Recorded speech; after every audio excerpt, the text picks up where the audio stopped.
Welcome to ABC campus. आज हम companies act 2017 में सेक्शन 160 कर रहे हैं, जिसका टाइटल है power of the court to declare election of directors invalid. तो बेसिकली सिचुएशन में ऐसे मेंबर्स जिन्हें एतराज़ हो इलेक्शन के ऊपर, वो अपील कर सकते हैं।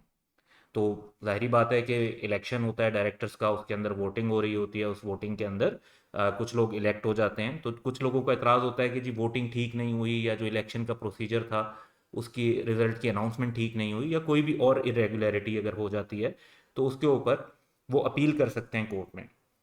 अब अपील करने के लिए एक सर्टन क्राइटेरिया है। पहली बात तो ये है कि कम से कम इतने मेंबर्स होने चाहिए जो at least 10% voting power hold करते हैं। तो एटलीस्ट 10% वोटिंग पावर का होल्ड करना जरूरी है, वो कोर्ट में अप्लाई कर सकते हैं। अच्छा, जो इनवैलिड इलेक्शन करार देना है वो तमाम डायरेक्टर्स का भी हो सकता है, किसी एक का भी हो सकता है, और एक से ज्यादा का भी हो सकता है। यानी जरूरी नहीं है कि सारे का सारा इलेक्शन इनवैलिड करार दिया जाए, जरूरी नहीं है कि किसी एक का ही करार दिया जाए। जैसी इरेगुलरिटी होगी उस हिसाब से मेंबर्स अपील करेंगे और उस हिसाब से कोर्ट उस पर ऑर्डर इशू करेगी।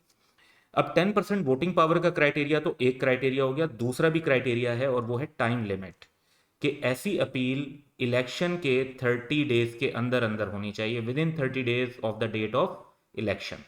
तो ये एक टाइम लिमिट का भी ध्यान में रखना होगा। अगर ये टाइम लिमिट गुजर जाएगी तो फिर चाहे 10% से ज़्यादा मेंबर्स ही क्यों ना अपील कर दें, वो एक्सेप्ट नहीं होगी।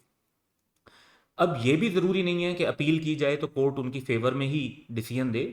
कोर्ट का जो डिसीजन होगा वो डिपेंड करेगा कि कोर्ट अगर सेटिस्फाइड है कि जो भी इलेक्शन हुए थे उसमें कोई मटीरियल इरेगुलरिटी थी इन द इलेक्शन इटसेल्फ, या उससे incidental and relating matters. Incidental भी मतलब ये होता है जो उससे कनेक्टेड रिलेटेड मैटर्स हों। तो इलेक्शन या इलेक्शन से रिलेटेड मैटर्स में अगर कोई मटीरियल इरेगुलरिटी हो तो फिर कोर्ट सेटिस्फाई अगर इस पर हो जाती है तो कोर्ट इलेक्शंस को इनवैलिड करार दे देगी। तो ये सिंपल सा क्राइटेरिया आपने ध्यान में रखना है। And that's all for today. Have a good day.